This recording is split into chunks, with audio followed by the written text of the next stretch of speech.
Sabırduluk menен мамиле кылыш керек. Балким сенин башыңа проблемалардын түшүп атканы, кайра келип атканы сенин момун экениңе кабар берет. Анткени биринчи проблема бүттү, андан чыксын дагы кайра келди. Демек сага бул ийгилик сен үчүн. Tasavvuf ilmindegi alımlar aytat, adamdın başına түшкөн балейлер адамга берилинген байлыктар дейт.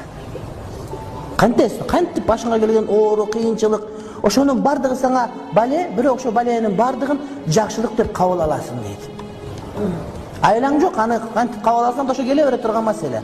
Бирок ошону жакшылык деп кабыл ала турган болсо сага бир гана жеңил болот. Жана ошонун түпкү маани магызын түшүнсөң, бул сенин чыныгы момун экениңе кабар берип атат. Башыңа бале келди, кайра турдуң, бале келди, кайра турдуң. Демек, бир жолкусуна жыгылып калган жериң жок. Демек, сен өзүң сүйүнчүлө, сен чыныгы момун экенсиң. Мунавык эмес экенсиң.